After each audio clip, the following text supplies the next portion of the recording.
ನಮಸ್ತೆ, welcome back to MNS education channel. ಇವತ್ತಿನ ಕ್ಲಾಸಲ್ಲಿ ಕನ್ನಡ GK ಕ್ವಶನ್ಸು ಮಾಡ್ತಾ ಇದ್ದೀನಿ. ಇನ್ನೊಂದು ವಾರದಲ್ಲಿ ಎಕ್ಸಾಮ್ ಇದೆ, PDO ಎಕ್ಸಾಮು. ಯಾರೆಲ್ಲ ಎಕ್ಸಾಮ್ ಬರೀತಿದ್ದಾರೋ first of all the best to all. ಎಲ್ಲರಿಗೂ ಒಳ್ಳೆಯದಾಗಲಿ. ಚೆನ್ನಾಗಿ ಓದಿದ್ದನ್ನು ಬರೆದಿದ್ದನ್ನು ನೋಟ್ಸು ಪ್ರಾಕ್ಟೀಸ್ ಮಾಡಿ, ಹೆಚ್ಚೆಚ್ಚು ಪದೇ ಪದೇ ನೋಡಿ. ಯಾಕಂದರೆ ಒಮ್ಮೆ 2 ಸಲ 3 ಸಲ ಕೇಳಿದ್ರೆ ನೆನಪುಳಿಯುವಂಥದ್ದಲ್ಲ, ಓದಿದರೆ ನೆನಪುಳಿಯುವಂಥದ್ದಲ್ಲ. ಯಾಕಂದರೆ IQ ಕೆಪಾಸಿಟಿ ಹಾಗೆ ಇರುತ್ತೆ. ಎಷ್ಟು ನಾವು ಪದೇ ಪದೇ ರಿವೈಂಡ್ ಮಾಡ್ತೀವೋ ಮೈಂಡಿಗೆ, ಯಾವಾಗ ನಾವು ಪದೇ ಪದೇ ಆ ನೋಟ್ಸ್ಗಳನ್ನ, ಆ ವಿಷಯಗಳನ್ನ ಓದೋದಾಗಲಿ ಬರೆಯೋದಾಗಲಿ ಮಾಡ್ತೀವೋ ಆಗ ಮೈಂಡ್ ಅದನ್ನು ಬೇಗ ತುಂಬ ದೀರ್ಘಕಾಲದವರೆಗೂ ಕ್ಯಾಪ್ಚರ್ ಮಾಡ್ಕೊಳ್ಳೋ ಕೆಪಾಸಿಟಿ ಅದಕ್ಕೆ ಬರುತ್ತೆ. So that it's my humble request to you. ಹೆಚ್ಚು ಓದೋದನ್ನು ಪ್ರಾಕ್ಟೀಸ್ ಮಾಡಿ. ಓದಿದ್ದೀನಿ ಅಂತ ನೆಗ್ಲೆಕ್ಟ್ ಮಾಡಬೇಡಿ, ಓಕೆನಾ? ಸೊ ಯಾರೆಲ್ಲ ಸಬ್ಸ್ಕ್ರೈಬ್ ಮಾಡ್ಕೊಳ್ದೆ ನೋಡ್ತಿದ್ದೀರೋ ದಯಮಾಡಿ ಚಾನಲ್ನ ಸಬ್ಸ್ಕ್ರೈಬ್ ಮಾಡ್ಕೊಳ್ಳಿ. ಆ್ಯಂಡ್ ಕೆಳಗಡೆ ಕಾಣುವಂತಹ ಲೈಕ್ ಬಟನ್ ಕ್ಲಿಕ್ ಮಾಡಿ. ಬಿಕಾಸ್ ದ್ಯಾಟ್ ಲೈಕ್ ಮಾಡಿದ್ರೆ ಈ ವಿಡಿಯೋ ಹೆಚ್ಚು ಬೇಗ ಎಲ್ಲ ಆಸ್ಪರೆಂಟ್ಸ್ಗೂ ಶೇರ್ ಆಗುತ್ತೆ. So that purpose I am telling that like ಮಾಡಿ, ಪಕ್ಕದಲ್ಲೇ ಇರೋ ಬೆಲ್ ಐಕನ್ನ ಕ್ಲಿಕ್ ಮಾಡಿ. It's my humble request to you. And ತಡ ಮಾಡದೆ ಕ್ಲಾಸ್ ಸ್ಟಾರ್ಟ್ ಮಾಡೋಣ. ಮೊದಲನೇ ಪ್ರಶ್ನೆ, 1874 ಅಕ್ಟೋಬರ್ 9 ಯೂನಿವರ್ಸಲ್ ಪೋಸ್ಟೇಡನ್ನು ಸ್ಥಾಪಿಸಲಾಗುತ್ತೆ. ಸೊ ಇದರ ಕೇಂದ್ರ ಕಚೇರಿ ಇರುವಂಥದ್ದು ಸ್ವಿಟ್ಜರ್ಲ್ಯಾಂಡ್ನಲ್ಲಿದೆ. ಅಫ್ಕೋರ್ಸ್ ತೇಲುವ ರಾಷ್ಟ್ರೀಯ ಉದ್ಯಾನವನ ಇರುವಂಥದ್ದು ಮಣಿಪುರದಲ್ಲಿದೆ. ಮ್ಯಾನ್ ಬೂಕರ್ ಪ್ರಶಸ್ತಿಯನ್ನು ಮೊದಲ ಪಡೆದಂತಹ ಕಪ್ಪು ಮಹಿಳೆ ಬರ್ನಾರ್ಡಿನ್ ಎವ್ರಿಸ್ ಅವರು ಸಾಹಿತ್ಯ ಕ್ಷೇತ್ರಕ್ಕೆ ಬಂದಿರೋದು. ಇನ್ನು ಕಲ್ಕತ್ತಾದಲ್ಲಿ 1896 ಭಾರತೀಯ ರಾಷ್ಟ್ರೀಯ ಕಾಂಗ್ರೆಸ್ ಅಧಿವೇಶನ ನಡೆಯುತ್ತೆ. ಅಲ್ಲಿ ವಂದೇ ಮಾತರಂ ಗೀತೆಯನ್ನು ಮೊದಲ ಬಾರಿಗೆ ಹಾಡಲಾಗತ್ತೆ. ಆ್ಯಂಡ್ UNHCRನ ವಿಸ್ತೃತ ರೂಪ ಅಂದರೆ United Nations high commission for refuses ಅಂತ. ಇದರ ಕೇಂದ್ರ ಕಚೇರಿ ಇರುವಂಥದ್ದು ಕೂಡ ಸ್ವಿಟ್ಜರ್ಲ್ಯಾಂಡಿನ ಜಿನೆವಾದಲ್ಲಿದೆ. ಕೇಂದ್ರ ಬಜೆಟ್ನಲ್ಲಿ ದೇಶದ ರಫ್ತುಗಳ ಪ್ರಮಾಣವನ್ನು ಹೆಚ್ಚಿಸಲು ಜಾರಿಗೆ ತಂದಂತಹ ಯೋಜನೆ ಅಂತಂದರೆ ನಿರ್ವಿಕ್ ಯೋಜನೆ ಆಗಿದೆ. ಇನ್ನು ನೆರೆ ತೆರಿಗೆಗಳಲ್ಲಿನ ಮೊಕದ್ದಮೆಗಳನ್ನು ಕಡಿಮೆ ಮಾಡೋದಕ್ಕೋಸ್ಕರ ವಿವಾದ್ ಸೇ ವಿಶ್ವಾಸ್ ಅನ್ನುವಂತಹ ಯೋಜನೆಯನ್ನು ಜಾರಿಗೆ ತರಲಾಗಿದೆ. ಗೊತ್ತಿರಲಿ, ಹೊಂದಿಸಿ ಬರೆಯಲಿ ಕೇಳ್ಬೋದು ಅಥವಾ ಹೇಳಿಕೆಗಳಲ್ಲಿ ಕೊಡ್ಬೋದು. ವಿವಾದ್ ಸೇ ವಿಶ್ವಾಸ್ ಈ ಯೋಜನೆ ಯಾವುದಕ್ಕೆ ಸಂಬಂಧಪಟ್ಟಿದೆ ಅಂತ ಅಂದರೆ ನೆರೆ ತೆರಿಗೆಗಳಲ್ಲಿನ ಮೊಕದ್ದಮೆಗಳನ್ನು ಬಗೆಹರಿಸಲಿಕ್ಕೆ, ತಡಿಲಿಕ್ಕೆ ಅಂತ ಗೊತ್ತಿರಬೇಕು. ಇನ್ನು ಪ್ಲಾಸಿ ಕದನ ಸಿರಾಜುದ್ದೌಲನಿಗೂ ಮತ್ತು ಬ್ರಿಟಿಷರ ಮಧ್ಯೆ ಆಗುತ್ತೆ 1757. ಮೊದಲನೇ ಕರ್ನಾಟಕ ಯುದ್ಧ 1746 48 ಆಗತ್ತೆ ಮತ್ತು ಅದು ಎಂಡ್ ಆಗಿದ್ದು ಎಕ್ಸೆಲಾ ಚಾಪೆಲ್ಲ ಒಪ್ಪಂದದ ಮೂಲಕ. ಎರಡನೇ ಕರ್ನಾಟಕ ಯುದ್ಧ 1749 54 ಆಗುತ್ತೆ, ಪಾಂಡಿಚೇರಿ ಒಪ್ಪಂದದ ಮೂಲಕ ಮುಗಿಯುತ್ತೆ. ಮೂರನೇ ಕರ್ನಾಟಕ ಯುದ್ಧ 1756 63 ಆಗುತ್ತೆ. ಸೊ ಈ ಯುದ್ಧ ಮುಗಿಯೋದು ಪ್ಯಾರಿಸ್ ಒಪ್ಪಂದದೊಂದಿಗೆ ಮುಗಿಯುತ್ತೆ. ಅಧಿಕಾರ ತಮ್ಮ ಪ್ರಾಬಲ್ಯವನ್ನು ಸ್ಥಾಪಿಸಲಿಕ್ಕೋಸ್ಕರ ನಡೆದಂತಹ ಯುದ್ಧಗಳಿವು. ತಾಳಿಕೋಟೆ ಕದನ ನಡೆದಿದ್ದು 1565. ಇನ್ನು ದಸ್ತಕಗಳು ಅಂತ ಓದ್ತೀವಿ ನಾವು ಇತಿಹಾಸದಲ್ಲಿ. ದ್ಯಾಟ್ ಮೀನ್ಸ್ ಸರಕುಗಳ ಆಮದು ಮತ್ತು ರಫ್ತು ಮಾಡೋದಕ್ಕೋಸ್ಕರ, ಹಾಗೆ ಸರಕುಗಳ ಸಾಗಾಣಿಕೆ ಮಾಡೋದಕ್ಕೋಸ್ಕರ ಅದು ತೆರಿಗೆ ರಹಿತವಾಗಿ ಪರವಾನಗಿ ಪಡೆದಂತಹ ಒಂದು ಲೈಸೆನ್ಸ್ ಅದು, ಓಕೆನಾ? ಆ್ಯಂಡ್ ರಬ್ಬರನ್ನು ಹೆಚ್ಚಾಗಿ ಉತ್ಪಾದಿಸುವಂತಹ ರಾಜ್ಯ ದ್ಯಾಟ್ ಈಸ್ ಕೇರಳ. ಇನ್ನು ಸೋಯಾಬೀನನ್ನು ಹೆಚ್ಚಾಗಿ ಉಪಯೋಗಿಸುವಂತಹ ರಾಜ್ಯ ಅಂದರೆ ಅದು ಮಧ್ಯಪ್ರದೇಶ. ಗೋವಾ ರಾಜ್ಯ 35ನೇ ರಾಜ್ಯವಾಗಿ 1985 ಅಸ್ತಿತ್ವಕ್ಕೆ ಬರುತ್ತೆ. ಆಮೇಲೆ ಕಾಫಿಯನ್ನು ಹೆಚ್ಚಾಗಿ ಉತ್ಪಾದಿಸುವ ರಾಜ್ಯ ಅಂತಂದರೆ ಅದು ಕರ್ನಾಟಕ. ಇನ್ನು ಕುಸುಮ ಯೋಜನೆ ಡಿಸೈನ್ ಮತ್ತು ಸೀಮೆ ಎಣ್ಣೆ ಮೇಲಿನ ಅವಲಂಬನೆ ಕಡಿಮೆ ಮಾಡಿದ ಸೌರಶಕ್ತಿಯನ್ನು ಸಂಪರ್ಕಿಸಲು ಅಗತ್ಯ ನೆರವು ನೀಡುವಂತಹ ಒಂದು ಯೋಜನೆಯಾಗಿದೆ ಕುಸುಮ್ ಯೋಜನೆ, ನೆನಪರಲಿ. ಆ್ಯಂಡ್ ಹಿಯರ್ ಒಂದಿಷ್ಟು ರಾಜ್ಯಗಳು ಮತ್ತು ಅವುಗಳ ಶಾಸ್ತ್ರೀಯ ನೃತ್ಯಗಳು ತುಂಬ ಸತಿ ಕೇಳಿದ್ದಾರೆ. ಯಕ್ಷಗಾನ ಇರ್ಬೋದು, ಕಥಕ್ ಇರ್ಬೋದು, ಭರತನಾಟ್ಯ, ಕಥಕ್ಕಳಿ, ಮೋಹಿನಿ ಅಟ್ಟಂ ಇರ್ಬೋದು, ಮಣಿಪುರಿ. ಸೊ ಈ ಥರ ತುಂಬ ಸತಿ ಎಕ್ಸಾಮಲ್ಲಿ ಕೇಳಿದ್ದಾರೆ. ಸೊ ಹಾಗಾಗಿ ಎಲ್ಲ ರಾಜ್ಯಗಳ ಸಾಧ್ಯವಾದಷ್ಟು ಅವುಗಳ ಶಾಸ್ತ್ರೀಯ ನೃತ್ಯಗಳಿರ್ಬೋದು, ಅಲ್ಲಿ ಆಚರಿಸ್ತಕ್ಕಂಥ ಹಬ್ಬಗಳಿರ್ಬೋದು ಮಾಹಿತಿ ಗೊತ್ತಿದ್ದರೆ ತುಂಬ ಒಳ್ಳೆಯದು. ಸೊ ತಾಸ್ಕೆಂಟ್ ಒಪ್ಪಂದ 1966ರಲ್ಲಿ ಆಗತ್ತೆ. ಆ್ಯಂಡ್ ಫಜಲ್ ಅಲಿ ಆಯೋಗ ಇದಕ್ಕೆ ಸಂಬಂಧಪಟ್ಟಿದ್ದು ಅಂತಂದರೆ ರಾಜ್ಯಗಳ ಪುನರ್ ವಿಂಗಡಣೆಗೆ ರಚನೆಯಾದಂತಹ ಆಯೋಗ ಇದು 1935ರಲ್ಲಿ. It's also very important. ಆಮೇಲೆ ಹಾಕಿ ಕ್ರೀಡಾಂಗಣ ಇದೆ ಲಕ್ನೋದಲ್ಲಿ, ಆತರ ಹೆಸರು ಧ್ಯಾನ್ ಚಂದ್ ಅಂತ. ಕಾಶ್ಮೀರ ಕಣಿವೆಯ ಪ್ರಮುಖ ನದಿ ಅಂತಂದರೆ ಅದು ಜೀಲಂ ನದಿ. ಆ್ಯಂಡ್ ಭಾರತೀಯ 1865ರಲ್ಲಿ ದಂಡ ಸಂಹಿತೆ ಜಾರಿಯಾಗತ್ತೆ. 1974 ಮೇ 18ರಂದು ಪೋಖ್ರಾನ್ ಅಣು ಪರೀಕ್ಷೆ ನಡೆಯದಂತಹ ದಿನ. 2017ರಲ್ಲಿ ಪರ್ಷಿಯನ್ ಪ್ರವಾಸಿಯಾದ ಅಲ್ಬೇರುನಿ ಭಾರತಕ್ಕೆ ಬಂದದ್ದು. ಇನ್ನು ಈಡನ್ ಗಾರ್ಡನ್ ಇದು ಕ್ರಿಕೆಟ್ ಕ್ರೀಡಾಂಗಣ ಆಗಿದ್ದು ಕೋಲ್ಕತ್ತಾದಲ್ಲಿದೆ, ಗೊತ್ತಿರಲಿ. ಆ್ಯಂಡ್ ಜಸ್ವಂತ್ ಸಿಂಗ್ ಅವರ ರಚನೆಯಾದಂತಹ ಕೃತಿ ಯಾವುದು ಅಂತಂದರೆ ಕಾಲ್ ಟು ಹಾರ್ನ್ ಅಂತ. ದಾದಾ ಸಾಹೇಬ್ ಫಾಲ್ಕೆ ಪ್ರಶಸ್ತಿ ಪ್ರಾರಂಭವಾದ ವರ್ಷ 1969ರಲ್ಲಿ ಪ್ರಾರಂಭವಾಗುತ್ತೆ.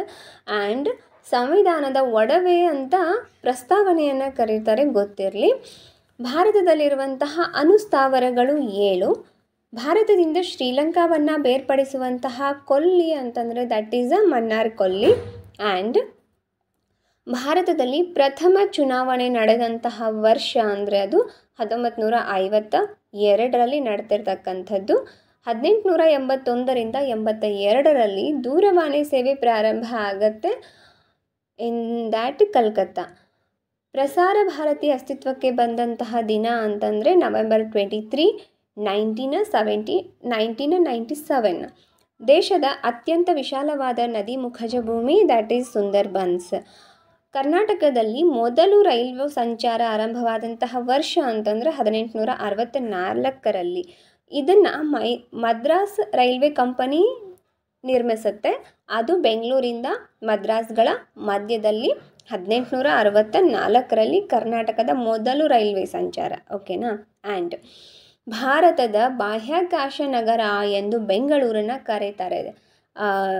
ಬಿಕಾಸ್ ಬಾಹ್ಯಾಕಾಶದ ಸಂಶೋಧನೆಗೆ ಸಂಬಂಧಪಟ್ಟಂತಹ ಇಸ್ರೋ ಸಂಸ್ಥೆಯ ಕೇಂದ್ರ ಕಚೇರಿ ಇರುವಂಥದ್ದು ಎಲ್ಲಿ ಅಂತಂದರೆ ಬೆಂಗಳೂರಲ್ಲಿ. So that we call that city ಬೆಂಗಳೂರ ಏನಂತ ಕರಿತೀವಿ, ಅದನ್ನು ಬಾಹ್ಯಾಕಾಶ ನಗರ ಅಂತ ಕರಿತೀವಿ. ಸಾತ್ವಿಕ ಭಾವಗಳ ಸಂಖ್ಯೆ ಇರುವಂಥದ್ದು 8. ವಿಕ್ರಮಾಂಕ ದೇವಚರಿತೆ ಬಿಲ್ಹನ ಬರೆದಿರುವಂತಹ ಕೃತಿಯಾಗಿದೆ. ಆ್ಯಂಡ್ ತ್ರಿಪದಿಯನ್ನು ಕನ್ನಡ ವೃತ್ತಗಳ ಗಾಯತ್ರಿ ಅಂತ ಕರೆದಂಥವರು ದ ರಾ ಬೇಂದ್ರೆ ಅವರು ಹೊಂದಿಸಿ ಬರೆಯಲ್ಲಿ ಕೊಡ್ಬೋದು. ಇನ್ನು ಪರಿಸರ, ಅರಣ್ಯ, ಹವಾಮಾನ ಪರಿವರ್ತನೆಯ ಸಚಿವಾಲಯ ಅಂತ ಇದೆ. ಸೊ ಅದು ಅರಣ್ಯಗಳ ಸಂರಕ್ಷಣೆ ಮತ್ತು ನಿರ್ವಹಣೆಗೆ ಆಯ್ದುಕೊಂಡ ಹವಳದ ದಿಬ್ಬಗಳು ಯಾವುದು ಅಂತಂದರೆ ಮನ್ನಾರ್ ಕೊಲ್ಲಿ ಮತ್ತು ಅಂಡಮಾನ್ ನಿಕೋಬಾರ್ ದ್ವೀಪಗಳನ್ನು ಆರಿಸ್ಕೊಳ್ಳುತ್ತೆ. ಇನ್ನು ಕಂಠೋಷ್ಠ ವರ್ಣಗಳು ಅಂತ ಯಾವುದು ಅಂತಂದರೆ ಓ ಓ ಔ, ಆ 3 ಕಂಠೋಷ್ಠ ವರ್ಣಗಳಾಗತ್ತೆ.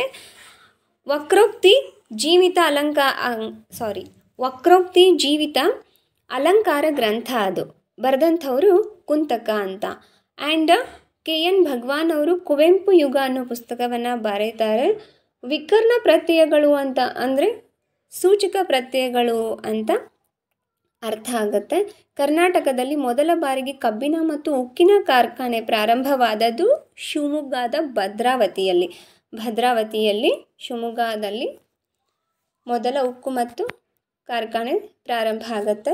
ಕರ್ನಾಟಕದಲ್ಲಿ ಪಶ್ಚಿಮದಿಂದ ಪೂರ್ವಕ್ಕೆ ಕ್ರಮವಾಗಿ ಕಂಡುಬರುವ ಸರಿಯಾದ 3 ಬಗೆಯ ಮಣ್ಣುಗಳು ಅಂತಂದರೆ ಜಂಬಿಟ್ಟಿಗೆ ಮಣ್ಣು, ಕೆಂಪು ಮಣ್ಣು, ಕಪ್ಪು ಮಣ್ಣು ಅಂತ ನೆನ್ಪಿಟ್ಕೊಳ್ಳಿ. ಪಶ್ಚಿಮದಿಂದ ಪೂರ್ವಕ್ಕೆ ಹೋಗಬೇಕಾದ್ರೆ ಸೊ ಅಲ್ಲಿ 1 by 1 ಭೂಮಿ ಯಾವ ಥರ ಮಣ್ಣಿಂದಿದೆ ಅಂತ. ಜಂಬಿಟ್ಟಿಗೆ ಮಣ್ಣು ಫಸ್ಟ್ ಬರುತ್ತೆ, ಆಫ್ಟರ್ ದಟ್ ಕೆಂಪು ಮಣ್ಣು, ಆಫ್ಟರ್ ದಟ್ ಕಪ್ಪು ಮಣ್ಣು ಬರ್ತದೆ. ಮುಸ್ಲಿಂ ಲೀಗ್ ಡಿವೈನ್ ಮತ್ತು ಕ್ವಿಟ್ ಚಳುವಳಿ ಪ್ರಾರಂಭ ಮಾಡಿದ್ದು 1943ರಲ್ಲಿ. KC ರಾಜನ ಪ್ರಕಾರ ಕನ್ನಡದಲ್ಲಿ ಲಿಂಗಗಳ ಒಟ್ಟು ವಿಧಗಳು ಅಂತಂದರೆ 9.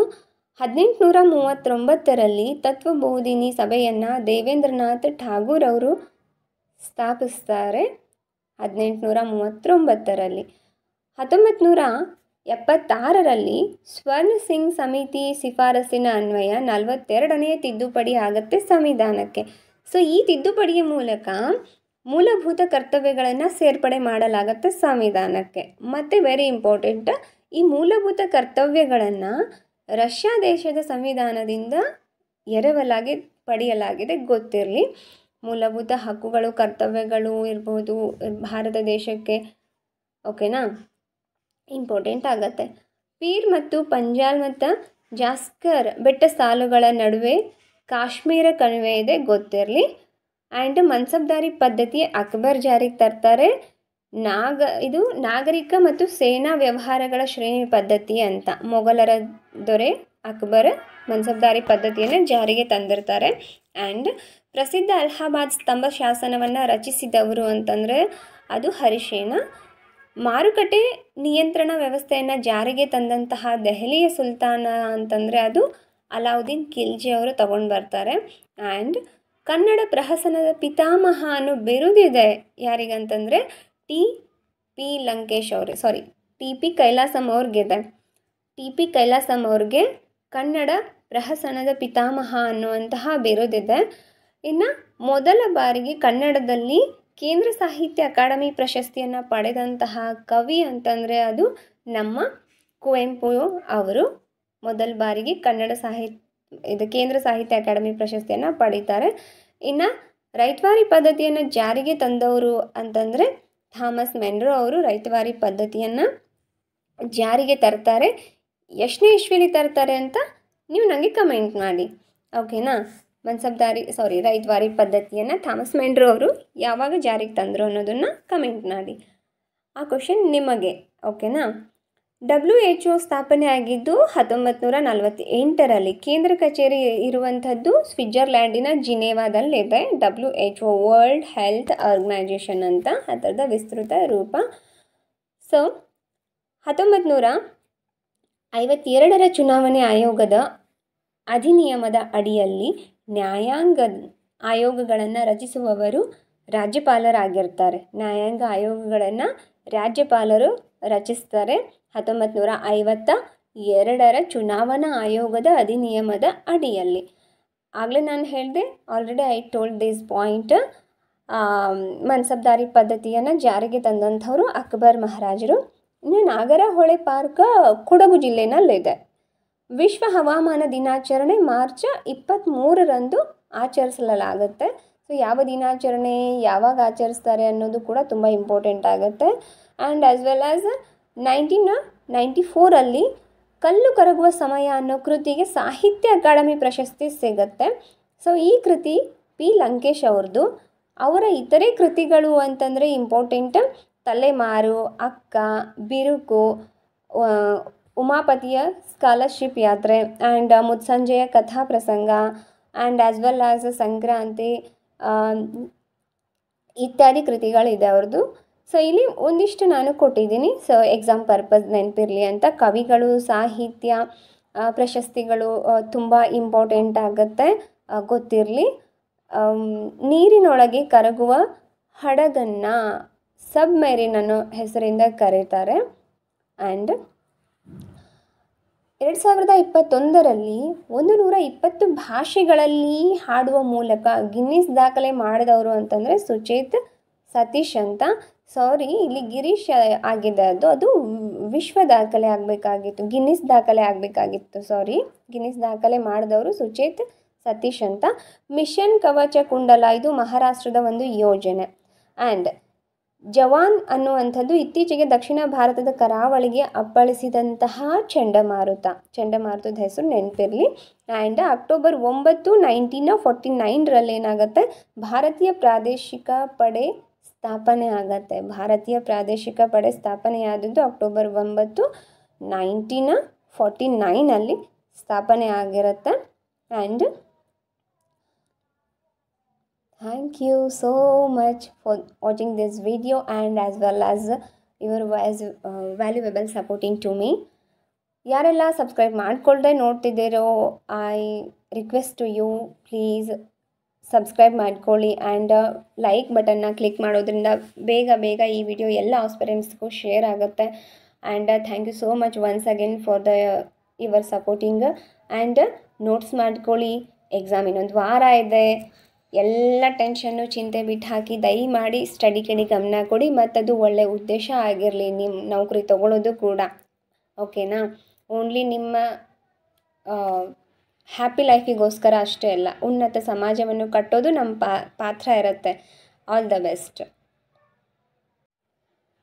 ದಯಮಾಡಿ ವಿಡಿಯೋಗೆ ಲೈಕ್ ಬಟನ್ನ ಕ್ಲಿಕ್ ಮಾಡಿ, ಸಬ್ಸ್ಕ್ರೈಬ್ ಮಾಡ್ಕೊಳ್ದೆ ನೋಡ್ತಾ ಇದ್ರೆ ಸಬ್ಸ್ಕ್ರೈಬ್ ಮಾಡಿ. ಆ್ಯಂಡ್ ನೋಟ್ಸ್ನ ಚೆನ್ನಾಗಿ ಬರೆದಿಟ್ಕೊಂಡು ಇಲ್ಲಿವರೆಗೂ ಬರೆದಿಟ್ಟಂತಹ ಎಲ್ಲ ನೋಟ್ಸ್ನು ಪದೇ ಪದೇ ರಿವಿಷನ್ ಮಾಡಿ. ಯಾವುದು ವ್ಯರ್ಥ ಆಗಲ್ಲ. ನಿಮಗೆ ನಿಮ್ಮ ಮೇಲೆ ನಂಬಿಕೆ ಇರಲಿ. ಓಕೆ?